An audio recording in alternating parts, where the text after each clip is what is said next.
If you have experienced asthma, or if you have seen someone suffer through an episode of asthma, you know how debilitating it can be. As we all know already, asthma is a chronic disease that affects the lungs. It is becoming of high importance to understand about asthma because, as WHO recognizes, the increasing prevalence of this disease. I'm truly delighted that you can join in this crucial discussion, which is being organized by Indian Chest Society, supported by JB Chemicals and Pharmaceuticals, where we are here to discuss about closing gaps in asthma care, which is actually the theme for World Asthma Day. So we are here to understand a bit more informed understanding of what asthma is, what its management looks like, what is inhalation therapy, what is safe disposal, and many, many such pressing topics. So to help us understand, we have a panel of experts who are these stalwarts in the field of pulmonology. So we have here with us Dr. Rajadhar, leading consultant pulmonologist from Kolkata, expert in the domain of asthma and its management. He's also the chair, training and education with the Indian Chest Society. Thank you so much, Dr. Rajadhar, for joining in. We have with us Dr. P. Arjun, expert and leading consultant in the field of pulmonology from Trivandrum, specialized in asthma and its management. Thank you, Dr. Arjun, for joining in today. To begin with, Dr. Raja, what exactly is asthma and what happens to a patient when they are suffering with asthma? Thank you very much, Nutan. So greetings from the Indian Chest Society, and a thank you to JBCL and TOI for having hosted us today. I'm sorry we are late in starting. A technical glitch we couldn't help. So thanks for waiting and listening to us. So World Asthma Day today, we start off with trying to understand what asthma is. So think about the breathing passage, the breathing tube. Whenever we breathe, the integrity of the tube is maintained by muscles in the wall of the airway. There are certain people who have airways which are hyperreactive, which react and undergo narrowing and spasm when there's a trigger. Now, what is a trigger? Triggers vary according to individuals. So there might be someone who reacts to chilled water, for instance, cold liquids, for instance. There might be someone who reacts to dust. There might be people who react to pollen, animal hair, for instance, dog or cat hair, if you have those pets at home. So there are various triggers. And when you have a trigger enter the airway closes up, it narrows up. The muscles there undergo spasm. When you have muscle spasm, when the breathing tubes narrow up, you have a cough, you wheeze, and you feel breathless. So when we talk about symptoms of asthma, Nutan, we talk about these symptoms, which is cough, wheezing, and breathlessness. So even without mentioning, I have alluded to the fact that asthma is hence an allergic illness. You have to be allergic to one of these triggers or multiple triggers for these symptoms to happen. The other thing that I think I should mention is that the lining of the breathing tubes in these individuals become red, they become swollen, what in medical parlance is called inflammation. So when we talk about asthma, remember two terminologies. One is inflammation, which is the redness and swelling I spoke about. And the second is the narrowing of the breathing passage, which is called bronchoconstriction. So broncho as in the breathing tube, constriction as in narrowing. This is important for you to remember because when we go on to speak about treatment, you will have to combat inflammation. So anti-inflammatory medications, and you would have to combat bronchoconstriction, narrowing of the breathing tubes with drugs which open the breathing tubes up, what is called bronchodilation.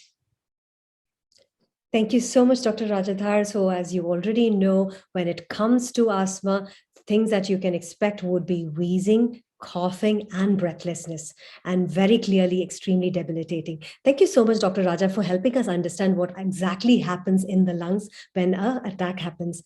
So at this point, Dr. Arjun, is there any particular age group that is more affected because of asthma? Understanding of what age group or any other demographics that kind of are more affected because of the disease.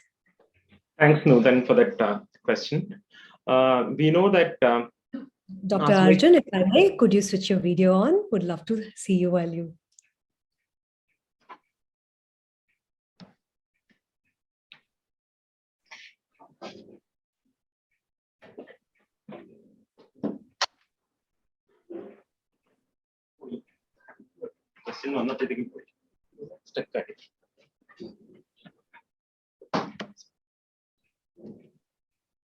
Am I audible now? Yes, doctor. Okay. Thanks for the question, Nutan. Asthma basically affects people of all age groups. But having said so, it's much more common in children and adolescents. When you look into the data, the epidemiology, the prevalence of the disease, you find that about when you take children and adolescents, about 20% of them get affected by the disease. But as they grow older, it becomes lesser and the prevalence becomes less to about 4 or 5% of the adult population suffer from the disease. So it can affect any group, but mostly it's children and adolescents that are affected by this. Doctor, is there any insights as to why children and adolescents are affected because of this? Perhaps because of the fact that children get repeated respiratory infections, which would make the lungs, as Raja said, more sensitive to triggers, which could lead on to the disease. That could be one reason why they are more prone to the disease. Thank you so much, Dr. Arjun. At this point, Doctor, I also want to ask you the question about, what are the early signs of asthma? So we can understand that it could affect a child much more than an adult. But then in either case, what are the signs that, maybe a parent or the person should look and be aware of? The early signs of asthma basically are, as Raja said, it's cough, shortness of breath, and wheezing. So some of these people get these symptoms when they do some activity like exercise or walk or something like that. That could be an early pointer that the person is going to develop asthma. Particularly in children, it mostly presents as cough, which nights. So nocturnal cough is one symptom which should alert the doctor that the patient would be having, even the parents, that the child would have been having asthma. But these are the main symptoms, and these are the things which one has to look on earlier as well. Thank you so much, Dr. Arjun. At this point, to Dr. Raja, what are the causes of asthma? You kind of mentioned there is allergic reactions, but if you could kind of help us understand a bit more, and if you could kind of, really help us dive deeper into what are the symptoms of an asthma attack, and how can somebody know that, what they're going through is not necessarily asthma, because, cough can be from various other conditions, or breathlessness can be various other conditions as well. So if you could help us understand that, that will be helpful. Sure, Nutan, thank you. So I'll start off from where Arjun left off, which was talking about why this disease seems to be more common in children and adolescents. And it'll sort of answer the question that you've just asked me, Nutan. So asthma is a disease which is an interplay between your genes and the environment. So you have to be genetically predisposed in a very large majority of cases, to respond to these environmental triggers. And the triggers we have discussed about, there's a variety of triggers, and maybe through the course of the conversation, we'll come back to triggers again. So because you're genetically predisposed, as soon as you encounter the environmental triggers for the very first time, you will develop symptoms that Arjun spoke about. So the cough, the wheeze, etc. However, there's something in asthma which happens in a large majority of people, which is called the allergic march. So the natural history of the disease is that you start off in many cases, in a majority of cases, with an allergy of the upper airway. So you can have things like a blocked nose or a runny nose. You can have sneezing. You can have a bit of a dry cough. And often these are the first identifiers of asthma. This does not happen throughout the year. It might happen at season change, for instance. Or some people would tell you that happens at the peak of winter, for instance, when the air pollution numbers are high, when the amount of the air quality index is poor. So it might happen at those times. And these people will complain of cough, sneezing, wheezing, etc. And then once the season changes or they take medications for some time, they come back to normalcy. So these symptoms might happen once or twice a year. And then as the disease progresses, and again, like Arjun said, there might be kids who get recurrent lung infections, recurrent airway infections, and the airway becomes even more twitchy. So all of you would have seen the touch me not plant. When you touch this plant, the leaves curl up. So similarly, when you have a trigger, the airways curl up and they close up and result in these symptoms. So the symptoms become more often. The runny nose, the cough, the blocked nose, the sneezing might now be accompanied by cough, which becomes longer. There might be a little bit of sputum production. The symptoms might wake you up during the night. And then as the disease progresses, people might become breathless on exertion. So you might have someone who's 28 or 30 who says, when I run up one flight of stairs, I find I'm breathless. That's the very beginning. And then over a period of time, even walking upstairs or walking up an incline might make these people breathless. So that's progression of the disease. That's airway narrowing, which is gradually becoming permanent. Even when there are no ongoing symptoms, even when there's no flare-up of the disease, the airways have become permanently narrowed. And their asthma, which is normally a reversible disease, gradually becomes irreversible. Attacks that you spoke about, Nutan, might be when a person gets a common cold, so runny nose, cough, sneezing, maybe a low-grade temperature, and then suddenly they start coughing, they start wheezing, they feel breathless, and their chest might feel so tight that the family might need to take the patient to the hospital. They might need nebulization, they might need oral steroids, or they might even need antibiotics for treatment. Some people would end up hospitalized from an asthma attack. The main aim for treatment in asthma is to try and avoid an attack of asthma. The medications that are designed are to reduce symptoms, preserve lung function, but very, very important to prevent an asthma attack, because an asthma attack in a small percentage of people might actually translate into an intensive care admission or even death. Thank you, Doctor. That was really elaborate, really, grateful to you for all that insights. Just one quick add-on question so that, everybody listening in can also understand, because we had mentioned that, it's a disease that affects the lungs, but then you also mentioned a runny nose could be actually the symptom or even the result of asthma. So is it just in the lungs, or is it, for the entire, say, air passage, which starts from the nose? Sure. So that's a very pertinent question. So just one moment before I answer that, Arjun, we are losing your video from time to time. So I don't know whether there's a problem with the system, but we seem to be losing. We can hear you, but we often sort of lose your face. I'm trying to switch it out. Okay. All right. So the answer to your question, when we talk about the upper airway and the lower airway, we are talking about one tube. And for our viewers who've been listening from the beginning, I spoke about the redness and the swelling within the tubes, which is called inflammation. So the inflammation starts off from here, but also goes downwards. Some people might have more inflammation in the lower part of the breathing passage, and some people have more in the upper, but most people will have the entire breathing tube, which is inflamed to some extent. So when we are treating this disorder, and I know we'll come back to this later, however, when we are treating, we need to treat the upper and the lower airway together to maintain control of the disease process. Thank you, Dr. Raja. At this point, to Dr. Arjun, the question I'm sure very many youngsters would have asked you, is it safe to exercise if they have asthma? What is your recommendation on exercise and asthma conditions?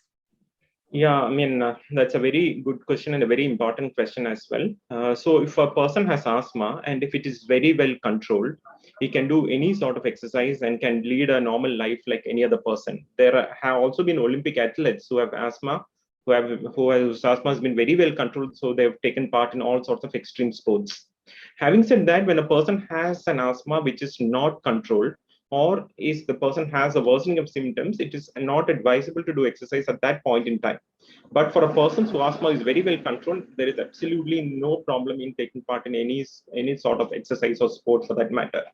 We should also keep in mind that there is another subset of asthma, which is called exercise-induced bronchospasm. That's for some people, when they exercise, they develop asthma. It's a sort of different type of subset of asthma.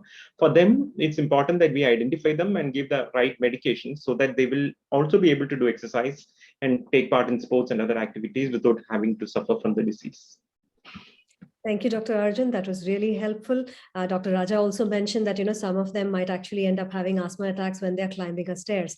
So it's very important to understand how physical activity and asthma can go together so that, a person can live a good, fulfilled life. At this point, I'm sure this is something I guess everyone has observed and always wondered. For instance, youngsters, when they're having students who are having their exams, they tend to have breathlessness. Could it be an asthma attack? So likewise, can stress trigger asthma?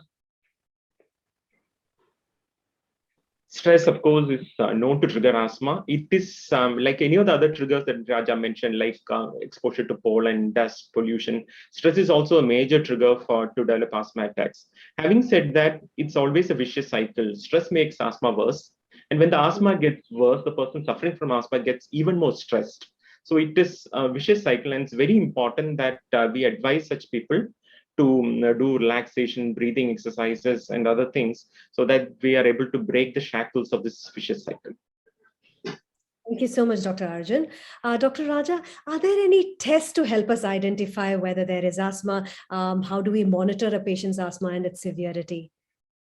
So the most important thing, Nutan, is to ask people about symptoms. So the symptoms that we talk about is daytime symptoms. Do you get a cough during the day? Do you wheeze during the day? Are you breathless doing your activities of daily living or your normal life? Do you get symptoms? And the similar questions for nighttime symptoms. Do you wake up in the night coughing? Do you wheeze at all? These have been put into questionnaires, and I won't name the questionnaires because they're not relevant in this meeting today. However, there are questionnaires for us doctors where we can count the symptoms, the number of times you guys get symptoms, and then we can comment about how good or how poor the control of the disease process is. That's number one. The second is the measure of your breathing capacity. The measure of a breathing capacity is normally done by a test which is called spirometry. So spirometry is a test where you breathe forcefully into a machine. So you take a deep breath in. If this is the tube, you breathe out into this tube, and we can measure the amount of air that is blown out from your lungs with this forced maneuver. If the breathing tubes are narrow, then the amount of air that you blow out, A, takes longer, and B, it becomes difficult to breathe all the air out. So I'll say that again because it's important. Because the breathing tubes are narrowed, through the diameter of the breathing tube, it takes longer to breathe out the air that you breathed in.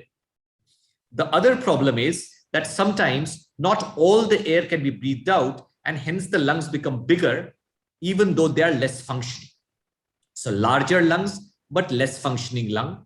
And these measurements called FEV1 and FVC, FEV1 being the amount of air breathed out in the first second, amount of air breathed out in the first second is called FEV1, and the total air that you breathe out forcefully is called FVC.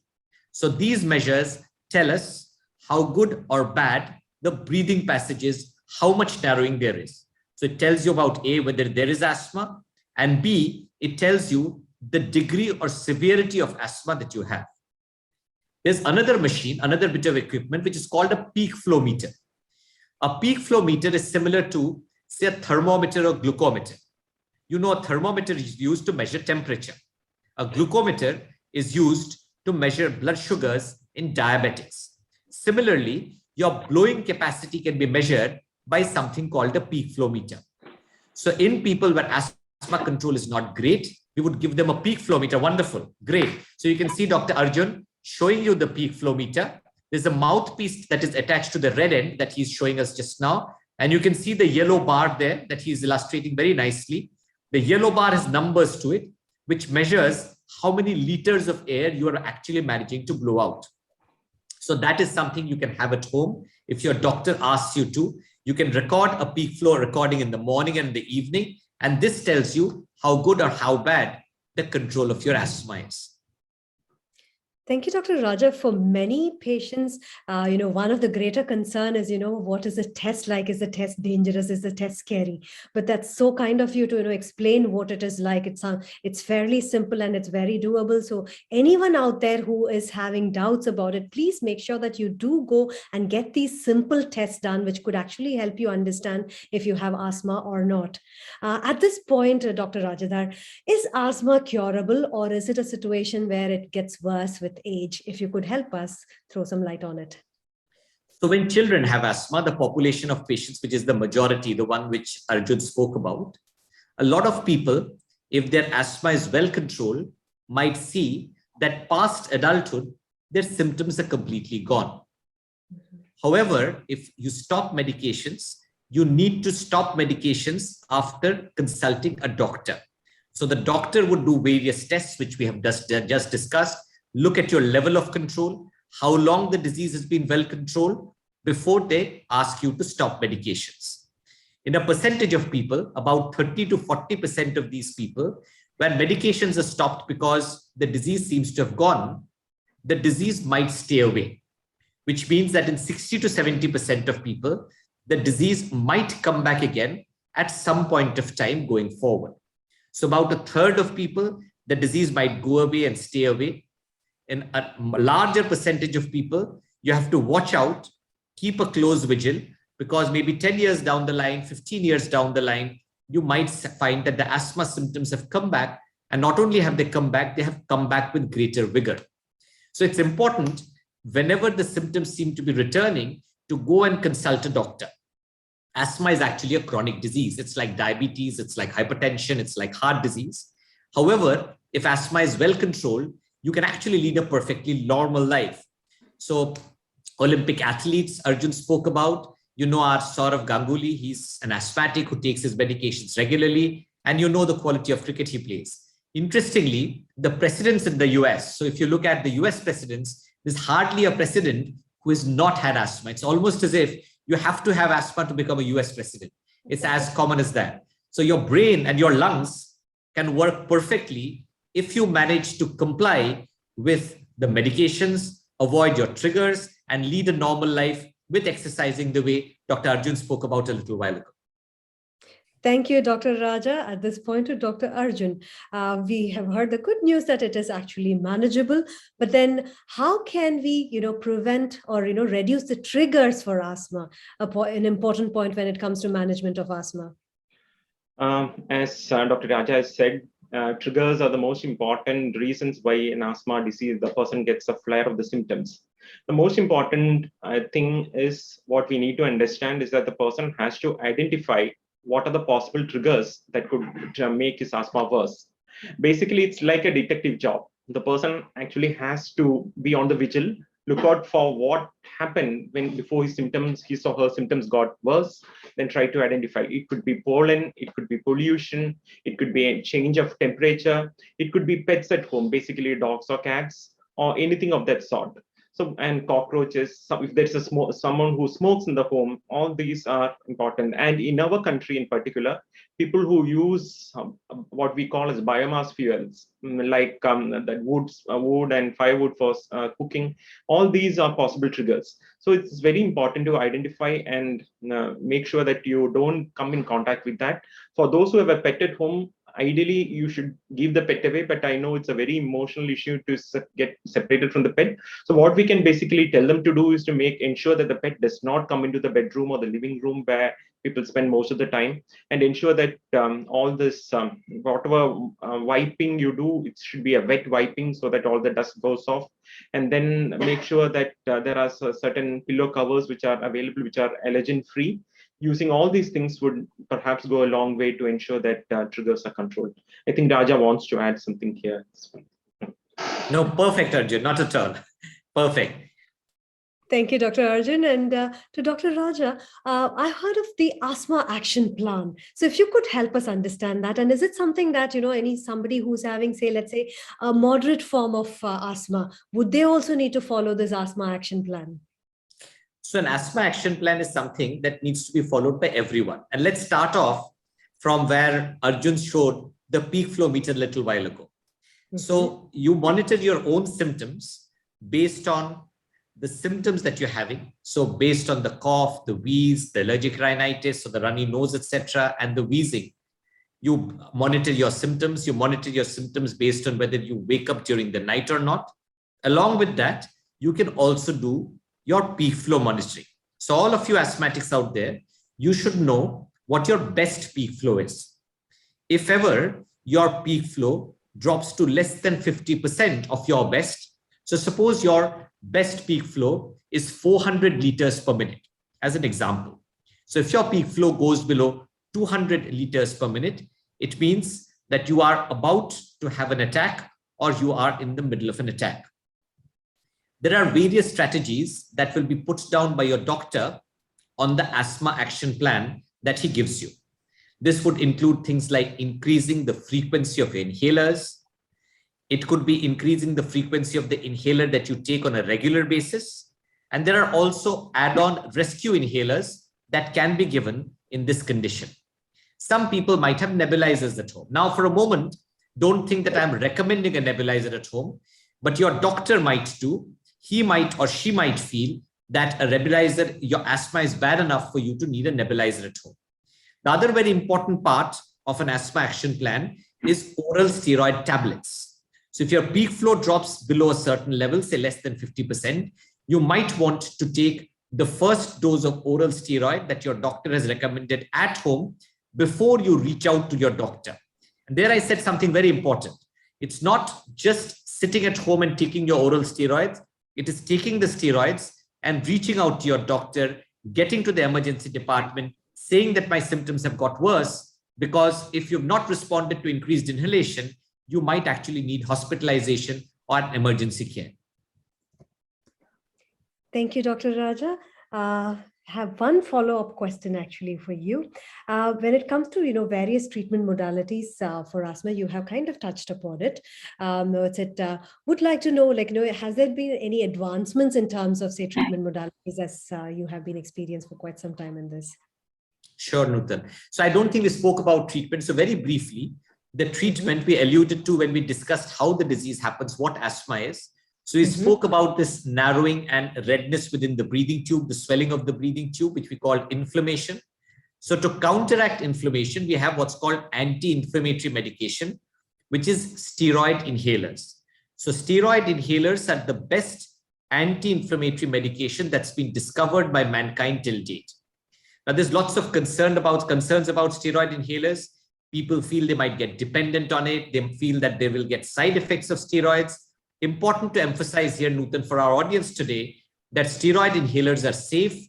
Very little, if at all, goes into your bloodstream, and all the the weakness of the bones, the thinning of the skin, the cataract, etc., that we hear about happen almost never with inhaled steroids. So that's one carry-home message. That's about anti-inflammatory. The other is about bronchodilators, medications which open up your breathing tubes. You remember we spoke about narrowing. So you need to open the bronchial tubes, what's called bronchodilatation. So there are various bronchodilators which are available, and often the bronchodilator and the inhaled corticosteroid are put together into one inhaler canister, and you take sprays where both medication go into your breathing tubes, right? So that's the standard treatment. Along with it, you remember we spoke about asthma being an allergic illness. So anti-allergic medications which keep allergy at bay in the form of tablets or nasal sprays for the upper part of the breathing tube being inflamed are also medications which are important in asthma. So that's the standard treatment for asthma, which is true for 90% of people who have asthma. Now, in individuals who still continue to have poorly controlled asthma, you need to look at whether they have comorbidities, whether the allergic rhinitis, the nasal symptoms have not been addressed, whether they have sleep disordered breathing, whether they have sleep related problems or not, whether they have acid reflux or not. And if you've controlled those and you still have severe asthma, a lot of symptoms, exacerbations requiring hospitalization, there are modern medications which are individualized for people, which are called biologicals. But these are medications which will be prescribed for you by your pulmonologist, and a very small proportion of asthmatics actually need these medications. We won't discuss them because they'll make the discussion complicated and long. but there are newer medications which are available even for the severe asthmatics, which will bring your symptoms under control. Thank you, Dr. Raja. For those who are still listening in, as you understand, we have introduced you to the different treatment modalities, but definitely you need to talk to your pulmonologist, to your physician to understand what's the best course of action for you, because be assured that they have your best interest at heart. But thank you, Dr. Raja, for introducing us to these concepts. I'm certain that no one who's listening in is going to think that this is the medication that they should take. Instead, make sure that you listen to your pulmonologist. Now, here the question to Dr. Arjun is, what are the steps that can be followed by a patient or caregiver when there is an attack at home? So assuming that, there is medication going on, but still there is an attack, what are the steps that a person can take? I think Raja has alluded to this in his talk when he spoke about the asthma action plan that you have. So based on the symptoms that you have, the things that you can do at home perhaps are, if you have an inhaler and a spacer device, if you use your rescue inhaler, you take about 4 or 6 puffs using a spacer, that is as good as nebulizing at home. That will give temporary relief. And based on the peak flow, as Raja said, you might need to take a dose of your oral steroid tablet also. And if the symptoms don't seem to go off, it's always wiser to get medical help at the earliest. Go to the emergency room of the hospital where you are attending to, so that they will be able to sort it out. So take the rescue inhaler first. That is the first and foremost thing to do. And if needed, if you have been prescribed a course of oral steroids, take the first dose of the steroid and then wait, see whether the symptoms come down. If not, immediately it's better to get proper medical attention. Thank you, Dr. Arjun. Again, for those who are listening in, I'm pretty sure that if you have a pulmonologist, they would have recommended what to do as well. Make sure that you follow it. And if the symptoms do not abate or doesn't come down, then you need to make sure that you do visit the emergency room immediately. So thank you, Dr. Arjun. At this point, Dr. Raja, I'm pretty sure many have asked this question to you already. When it comes to asthma, is inhaler the only treatment that I can do? Is there any other options that I can, go for? So I'll use an analogy which I often use. So if you have a skin problem, suppose you have an ulcer on the skin, you would want to apply an ointment on the area of the skin rather than taking lots of pills. Why is that? The reason for that is you are actually applying medication to where the disease process is. So a small amount of medication applied where the disease process is ensures that the disease gets cured, the skin heals, and very little of the drug actually goes into your bloodstream and causes side effects in other organs. Think of an inhaler as being the ointment for the breathing passage. So when you take a puff of your inhaler, the drug goes into the breathing passage where the narrowing and the inflammation lies. So you're actually applying the medication to where the disease process is. There's a large concentration of the drug where the disease process is, and the amount that goes into the bloodstream causing side effects is minuscule, if at all. Hence, by far, the best medication available for asthma is inhalers. The type of inhaler is something that your pulmonologist or your physician will talk to you about and prescribe for you.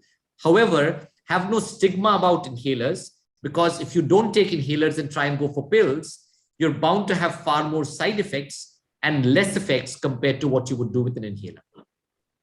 Thank you, Dr. Raja. At this point, to Dr. Arjun, when it comes to living lifestyle now, we become a bit more conscious of how we impact the planet. When it comes to inhalers, primarily there is a plastic component to it. Now, is it safe to dispose an inhaler, which is not just plastic, it has also got chemical components to it, in the household garbage? How do you propose proper disposal of inhalers? Thanks, Nutan, for that question. It's a very, very important topic that is often overlooked. When we prescribe an inhaler to the patient, we often teach them how to use it, but we never tell them what to do when it gets over. So what basically happens is they put it in the garbage bin. And from there are two things that can happen. Number one, it has a plastic component. And number two, as you said, it has a chemical component also. That is what we call as a propellant. It's a chemical which actually propels the medicine towards the lung. The problem with plastic is if it is left in the, if it is dumped somewhere, it will get into the soil and it can cause all sorts of problems that we are all aware of. There is the other problem is with the propellant. Propellant actually, it's what we call as a it has the propensity to, it's a greenhouse gas. It actually can damage the environment. It can cause holes in the ozone layer, and it will actually lead on to global warming. So basically, because of the concern of all this, it's very important that we teach our patients how to dispose the inhaler properly. The best thing that one could do is make sure that the patient returns the inhaler to the hospital, to the clinic, or to the pharmacy from which they have purchased it. So that from there they can take it, and two parts of it, that is the plastic part as well as the aluminum part, can be recycled. And propellant can actually be degraded using thermal methods to make sure that whatever gas is left behind or the propellant is left behind is rather more harmless than if it is left on its own to get into the environment and cause damage. So that is the major thing that one needs to teach the patients. This and how do we do this is the other important thing. Perhaps the onus lies with the doctors who prescribe the inhalers, to the respiratory therapist or the nurse who teaches how to use the inhaler, or the pharmacist who dispenses the inhaler. More importantly, it's important that we create this awareness for the proper disposal of inhalers, of the used inhalers, and perhaps in forums like this, in which many people have logged in and are watching this, could be very useful. Other ways of using it, like social media, WhatsApp, Facebook, could perhaps help us spread this very important message that actually we could do our bit to save the planet, save the globe from global warming. Thank you, Dr. Arjun. I mean, that's where the irony is. In India, many times plastic gets burnt, and which in turn triggers asthma. So, the inhaler itself could actually end up triggering asthma. So it's a great thought that, that every doctor, every pharmaceutical company, as well as the pharmacy from where you're getting the inhaler, should ideally educate the patient to make sure that they bring it back so that it can be properly disposed away. Thank you so much, doctor. Thank you for covering even the point about, the importance of safe disposal. So thank you so much, Dr. Arjun. At this point, Dr. Raja, when it comes to patients who are not comfortable using an inhaler, is there an option that they can go for? So, Nutan, I'll give you an answer which is slightly indirect here. I think the comfort has to lie with the physician or the doctor. I have doctor patients who are themselves not convinced that inhalers are the way forward in airways disease. And I think if the doctor is convinced that the way forward, the best possible treatment for asthma is an inhaler, the patient will become convinced at some point of time. And I think there is no escape from taking an inhaler in asthma or any other disease of the breathing passage because of the reasons that we have discussed already. So it's more about spending time with the patient and the family, especially in case of kids, it's more with the family, the parents, ensuring that their questions are answered. There must be certain concerns that they have in their head which they might or might not express, but we as doctors need to tease out, answer those questions. And if we do, I think the question is not about what instead of an inhaler. The question is why not an inhaler if it is supposed to be the best possible treatment available for asthma. So I think the onus lies on us. So safe disposal, very important point that Arjun brought up. I think we don't discuss it enough on these forums. So equally important here is to try and sit with the patient and find out where the concern lies, rather than saying, okay, you don't want an inhaler, I'll give you something else, which is maybe fifth best, with 1, 2, 3, and 4 best choices being the inhaler. Thank you, Dr. Raja. That was really helpful. At this point, when it comes to alternative therapies, I would like to ask Dr. Arjun, what's the role of alternative therapies or maybe interventions that can help when it comes to asthma? A lot has been talked about this use of alternate therapies in asthma, but as Raja said, we know what the best treatment is. These are the inhaled medications that we use to treat asthma. So there have not been many studies which have compared the alternative treatments along with this inhaled medications that we know that works very well with very little side effects. So it is always important that we advise and urge our patients to stick on to what is known scientifically to be of benefit to them. There have been many people who come and ask us whether they can practice yoga or do breathing exercises. But what we should understand and tell them is that these are all only complementary to the main treatment that we give. They might perhaps improve strengthen the respiratory muscles, but it is very important to realize that they are not an alternative to the treatment that we are giving. So So perhaps they are interested, they can take it side along with some do like exercises like yoga or the breathing exercises side by side with the treatment that has been prescribed. But it should never be an alternative or a replacement to the known scientific treatment that really works. Thank you, Dr. Arjun. So very clearly, the first line would be the medication, but then you can definitely complement it with maybe modalities like yoga, breath work, or even meditation to help reduce your stress levels, etc. So it helps you with the disease, but it is not the direct answer to solving the problem. So thank you so much, Dr. Arjun, for that. At this point, we have time for just one last question, I believe. So the question is to Dr. Raja. When it comes to follow-up, how long should a person follow up? You did mention about, being vigilant even if you have not had episodes. So if you could help us understand, what is follow-up if a person has asthma? Doctor, you're on mute. Sure, sorry. So I think we understand that this is a chronic disease. So like any chronic disease, take the analogy of diabetes again, the follow-up has to be long-term. The doctor will probably ask you, when they've seen you for the first time, the doctor will ask you to come back again in 4 to 6 weeks' time for a review. The next review might be in 2 to 3 months' time. And then maybe as you go on, and if your symptoms are very well controlled, the doctor might see you once in 6 months or a year. But it's important to carry that follow-up forward.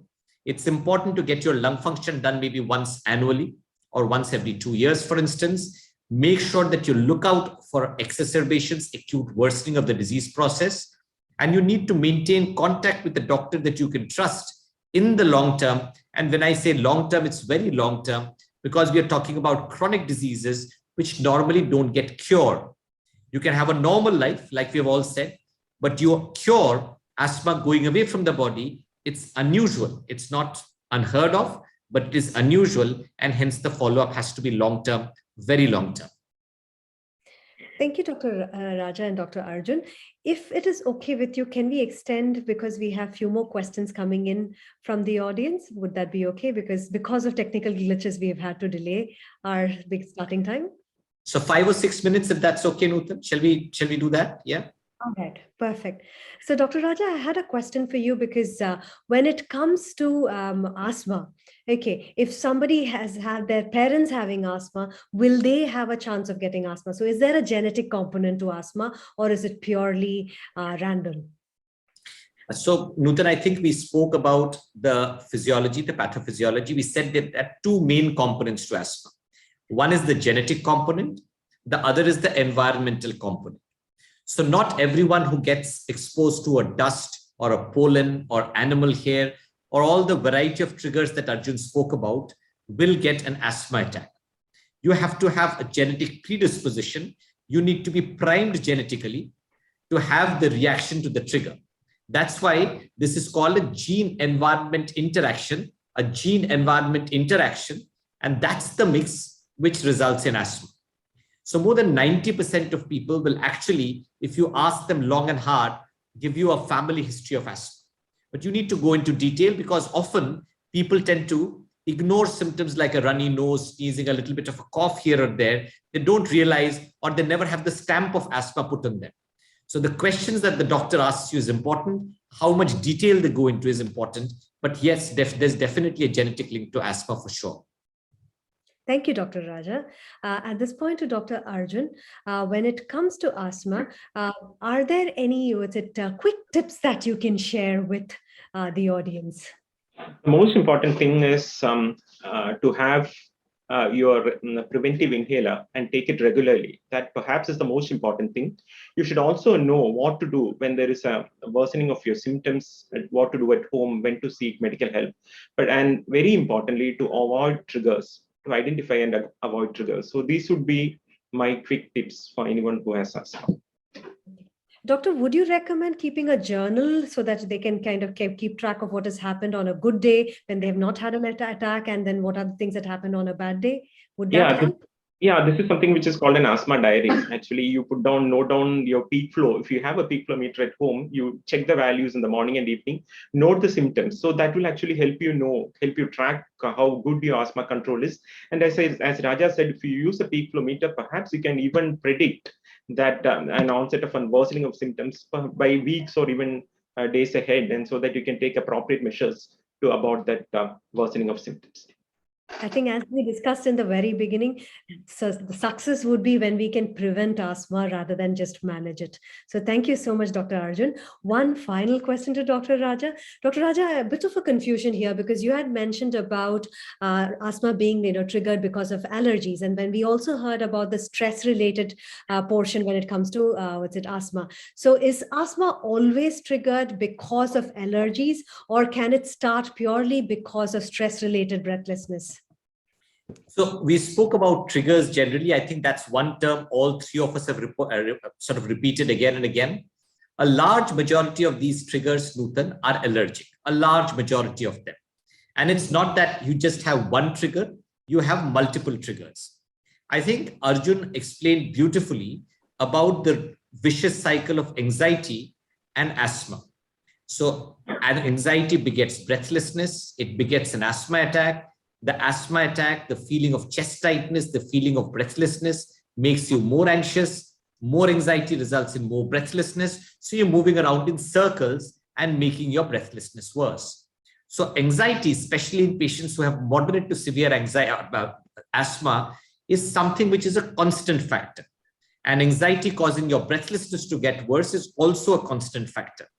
So often when you're treating asthma, you need a good psychologist as your friend who treats patients along with you and counsels them in breathing techniques, etc., which both you and Arjun touched upon as good lifestyle measures. You should know how to control your breathing when there's a lot of anxiety involved. And that's how these measures of breathing, exercises, etc., complement your inhalation therapy. It's not one or the other. It's both joining hands to control attacks of breathlessness when patients with asthma tend to get them. Thank you, Dr. Raja. I think that's all we have time for those of you who joined in. Thank you so much for your time. On behalf of the Indian Chest Society and JB Chemicals and Pharmaceuticals, I thank you. And once again, would like to thank the two expert panelists who have joined in. Dr. Raja Dhar was a leading consultant pulmonologist from Kolkata, expert in the domain of asthma and its management. He's the chair of training and education in the Indian Chest Society. And we also have Dr. Arjun, expert and leading consultant in the field of pulmonology from Trivandrum, specialized in asthma and its management. Thank you both for sparing time and sharing all these insights with us. Hopefully with this, we can start preventing attacks, and that would be success in terms of asthma management. Thank you so much, Doctor. And thank you, Nutan. You were absolutely brilliant in moderating the session. Thank you. Thank you. Thank you. Thanks, Raja.